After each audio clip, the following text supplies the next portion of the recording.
Продолжаем эфир нашего телеканала выпуском новостей и коротко о главных темах. Глава Якутии с рабочим визитом прибыл в Ленск. Он проверит ход вывоза вахтовиков и готовность района к половодью. 5 дней ни одного нового случая заболевания. Жители Алдана на своем примере показали, как нужно бороться с пандемией. Между тем, ледоход на Лени продвинулся еще дальше. Активная фаза теперь проходит на территориях Ленского и Алекминского районов.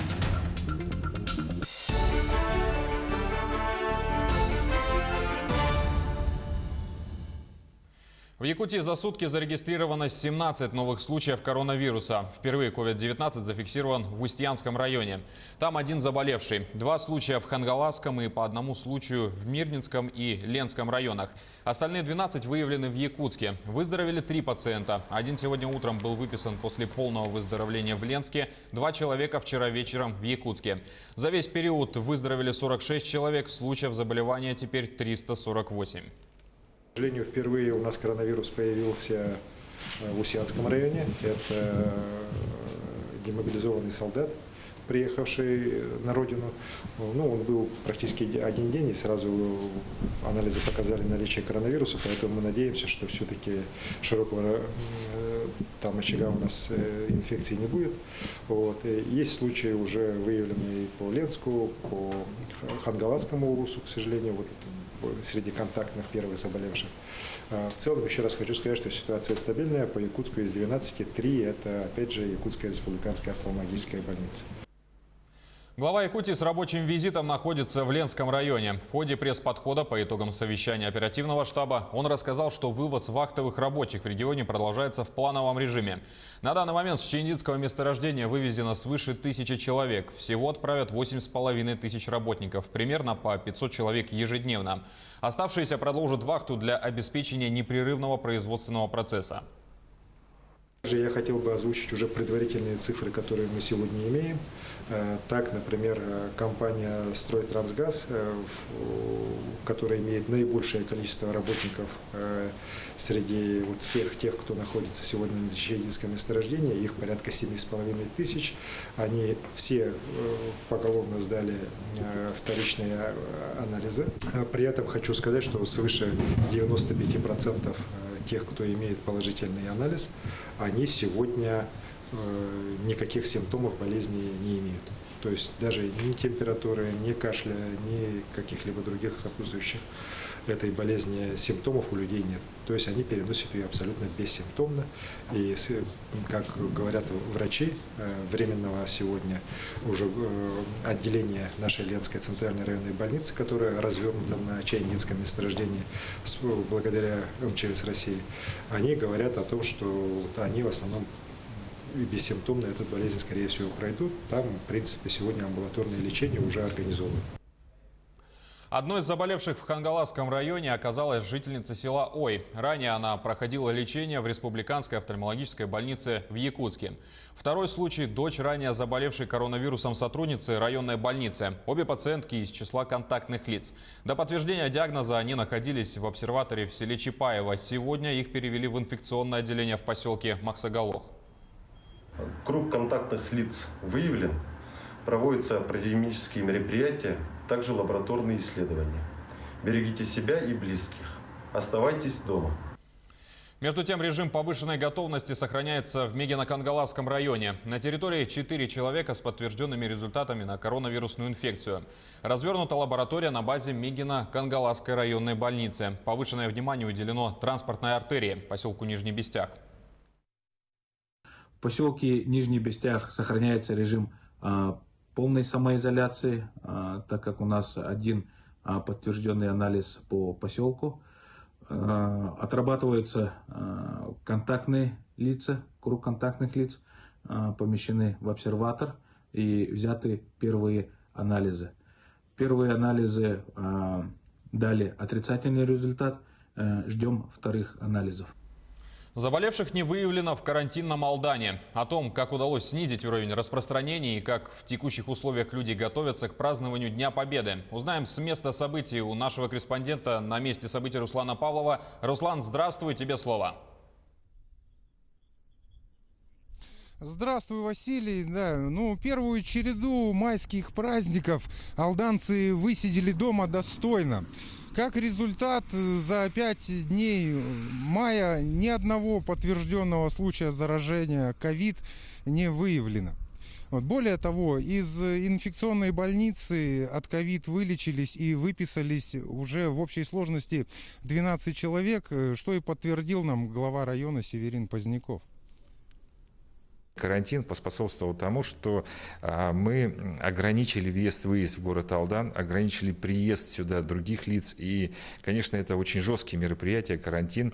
И вот со мной коллеги тоже звонят из других районов, давайте мы тоже вводим карантин. Я говорю, а вы готовы к таким вот жестким ограничениям, которые вот на сегодняшний день испытывает город Алдан и алданцы? Потому что личный транспорт запрещен, ходить везде запрещено, многие торговые объекты под запретом и так далее. Это очень жесткие ограничения. Но тем не менее, я считаю, что они были вовремя сделаны и приняты именно вовремя для того, чтобы обуздать и остановить распространение коронавируса в Алданском районе. Это действительно такая, пусть болезненная, но очень нужное мероприятие.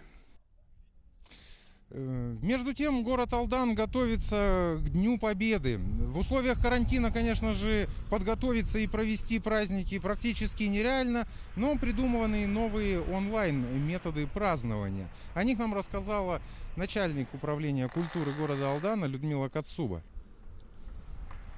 8 числа подготовлена у нас площадка.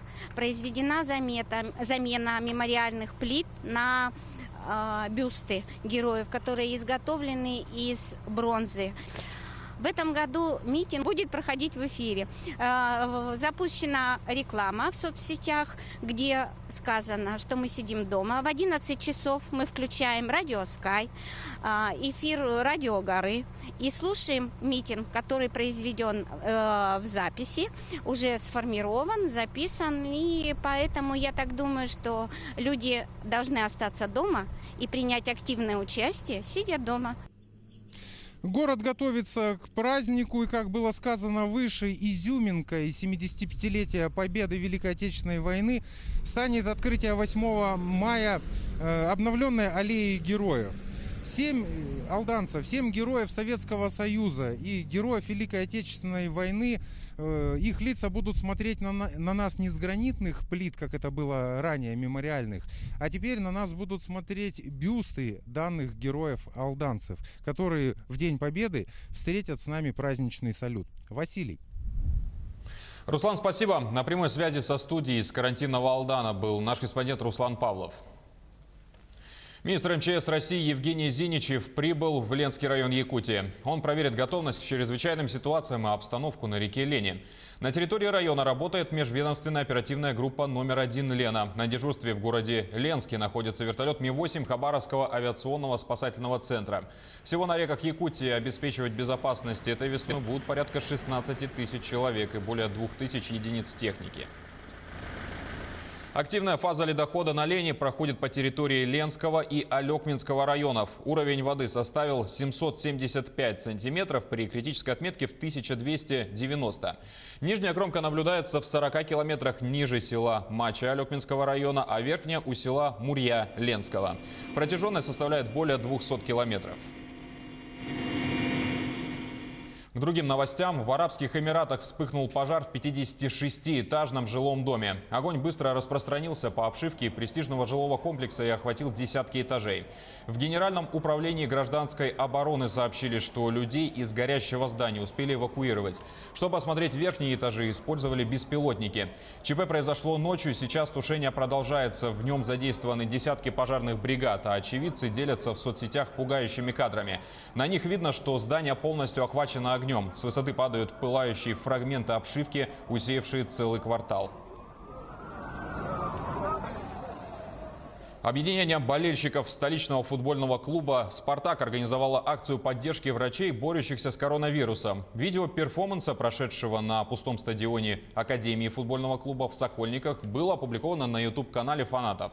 На газоне стадиона появились изображения планеты и врача в образе ангела с надписями «Герои нашего времени, спасибо». Также рядом с рисунками болельщики расстелили эмблемы футбольного клуба и своего объединения. Кроме того, участники акции поблагодарили врачей за их работу в условиях пандемии и в своем обращении выразили надежду на скорейшее возвращение к повседневной насыщенной жизни. Американскую бомбу времен Второй мировой войны нашли в жилом квартале на юге Нюрнберга. Снаряд обнаружили совершенно случайно во время проведения строительных работ. Елизавета Васильева с подробностями. Американскую бомбу времен Второй мировой войны нашли в жилом квартале на юге Нюрнберга. Спецслужбы на месте происшествия экстренно эвакуировали жителей близлежащих домов и направили их на автобусах в местную школу. На место также прибыли саперы, пожарные и полиция. Саперы успешно обезвредили бомбу, однако процесс не обошелся без трудностей. Это американская 200-фунтовая бомба с головным и задним взрывателем. Но в этом случае детонатор был сломан. Резьба была свернута, и поэтому процесс занял немного больше времени. Вы можете видеть, что здесь винт нельзя больше прикрутить. Бомба где-то сильно ударилась, и это вызвало искажение резьбы на детонаторе. Обезвреживание прошло относительно хорошо. Задний взрыватель обезвредили без проблем. А головной взрыватель вызвал некоторые проблемы, и нам пришлось использовать больше инструментов. Предполагается, что снаряд был предназначен для бывших казарм эсэсовцев, где сейчас размещается Федеральное ведомство по делам миграции и беженцев. Елизавета Васильева, Джулус Винокуров. Это были все новости. До встречи в следующем часе.